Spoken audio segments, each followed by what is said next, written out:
Bonjour à tous, au menu de ce récap sport du week-end, on va parler de Mathieu Van Der Poel qui s'impose aux Mondiaux de Glasgow, du 15 de France qui craque en Écosse, ou encore de la qualité de l'eau de la Seine en vue des JO de Paris 2024.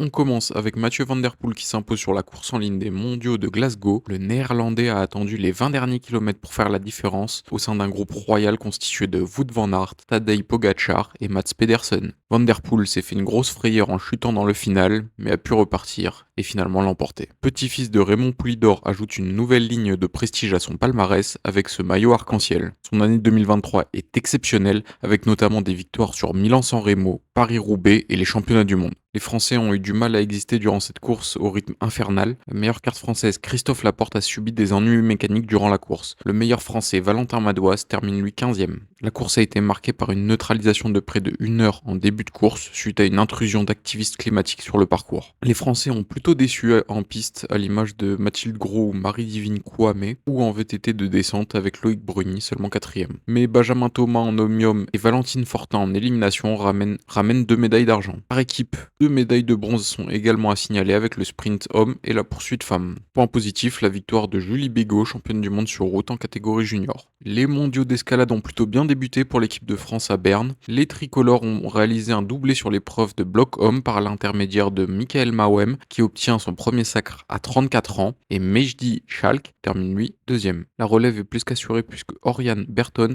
18 ans seulement, ajoute également une médaille d'argent au bilan français en bloc femme. Le mondial de foot féminin qui se déroule actuellement en Australie a vu les États-Unis, double tenante du titre, s'incliner dès les huitièmes de finale de la compétition face à la Suède. La France, elle, s'est qualifiée pour les huitièmes de finale et affrontera mardi la sélection marocaine.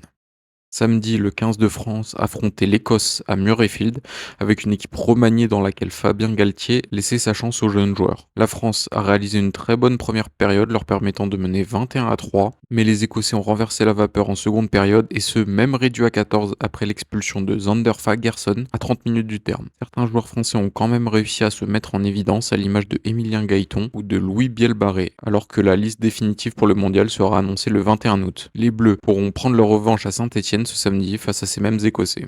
Le test event pour les épreuves de natation en eau vive devant se tenir à Paris dans la Seine a dû être annulé en raison de la qualité de l'eau jugée insuffisante. La municipalité parisienne avait pourtant déclaré que 92% des mesures effectuées dans la Seine depuis 2 mois s'étaient révélées bonnes, voire même excellentes. Mais c'est sans compter les intempéries des derniers jours qui ont entraîné une hausse de la pollution de l'eau. Prochaine étape, les tests de triathlon qui doivent se dérouler dans la Seine à Paris du 17 au 20 août. Voilà, c'est tout pour ce récap sport du week-end. N'hésitez pas à me dire dans les commentaires les actus que j'aurais pu oublier. Bonne semaine à tous.